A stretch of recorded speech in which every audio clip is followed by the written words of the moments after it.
Sahabat setia Gowori yang dikasih Tuhan, Shalom. Hari ini adalah Selasa 25 Juni 2024. Kita akan bersama-sama hari ini menimba inspirasi hidup dari firman Tuhan yang akan kita dengar, yang diambil dari Injil Matius 7 ayat 6, dilanjutkan ayat 12 sampai dengan 14. Mari kita siapkan hati kita.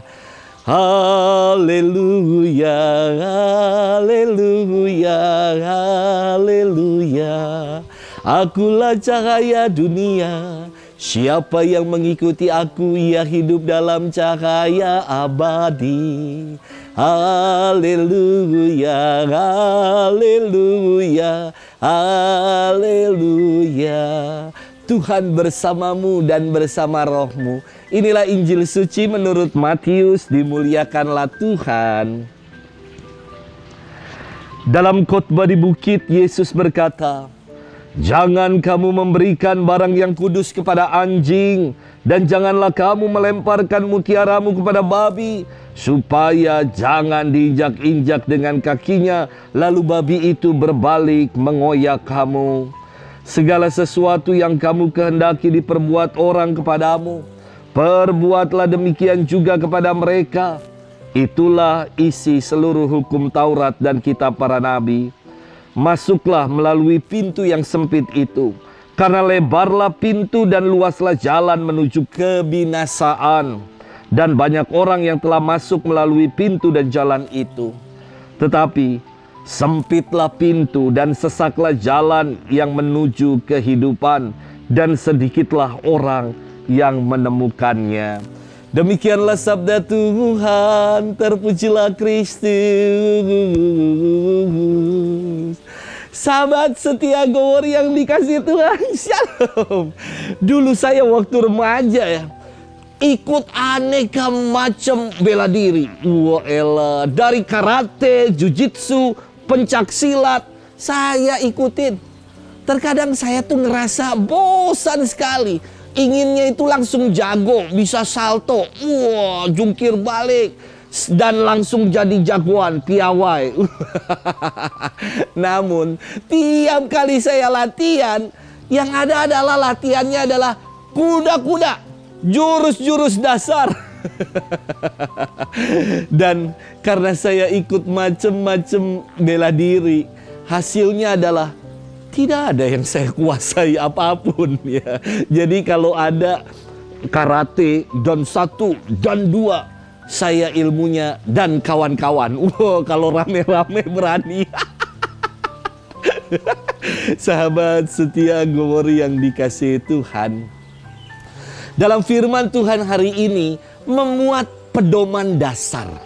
Dasarnya harus kuat, dan pedoman dasar ini harus kita pegang teguh. Yesus mengajarkan pedoman dasar itu, ketentuan dasar itu sebagai pengikutnya. Ia dalam pengajarannya membingkai ajarannya dengan yang namanya prolog, pengantar, dan epilog, penutup, dengan sebuah perumpamaan.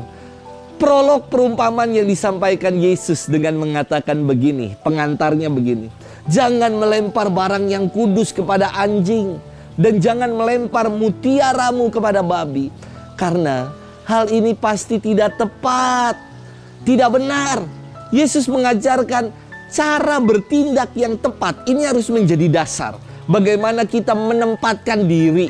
Falsafah Jawa mengatakan pribadi yang bisa menempatkan diri pada tempatnya adalah pribadi yang empan papan. Maka Yesus mengatakan, segala sesuatu yang kamu kehendaki orang perbuat bagimu itu, perbuatlah demikian kepada mereka terlebih dahulu. Ajaran Yesus ini merupakan pedoman dasar. Ini yang paling dasar. Kalau kita ingin diperlakukan baik sama orang, maka perlakukan baik dulu orang lain. Kalau kita pengen dikasihi dan dicintai sama orang lain, kasihi dan cintai dulu orang lain. Ajaran Yesus sangat positif sekali nadanya. Segala sesuatu apapun yang kamu inginkan orang lain perbuat itu bagi kita, kita harus buat terlebih dahulu bagi orang lain. Singkat kata, Yesus mengajak para pengikutnya untuk bersikap tepat, proper dalam melakukan segala sesuatu. Dan firman ini ditutup dengan sebuah epilog, yakni perumpamaan jalan yang lebar dan jalan yang sempit. Jalan yang lebar itu banyak mau dilalui orang, namun menuju pada kebinasaan. Sementara jalan yang sempit adalah jalan Tuhan yang tidak banyak orang mau memperjuangkannya. Namun jalan inilah yang menghantar sampai pada keselamatan. Demikian juga dengan pedoman dasar yang tadi Yesus katakan, yang Yesus sampaikan.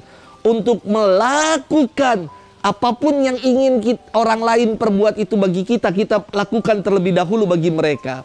Banyak orang gak mau setia untuk melakukan pedoman dasar hidup itu. Maka yang tidak setia akan berujung seperti menempuh jalan lebar yang menuju kebinasaan. Sementara yang setia mau berjuang untuk melakukan pedoman dasar apa yang Yesus sampaikan. Seperti melalui lorong-lorong sempit, namun berujung pada pengalaman keselamatan. Sahabat setia Gowor yang dikasihi Tuhan, sebagai orang beriman, kita diajak untuk melakukan terlebih dahulu loh kepada orang lain apa yang kita kehendaki orang lain buat itu kepada kita. Jangan menunggu, jangan berpangku tangan, tetapi mari kita bersikap proaktif dalam mengasihi, mencintai sesama. Semoga itulah yang mau kita amalkan sebagai pengungkapan nyata iman kita. Sudahkah kita mengasihi sesama kita? Sudahkah kita melakukan kebaikan? Sudahkah kita menjadi berkat hari ini? Semoga jawabannya adalah aku sudah melakukan itu semua. Selamat bermenung dan Tuhan memberkati kita selalu. Dalam nama Bapa dan Putra dan Roh Kudus. Amin.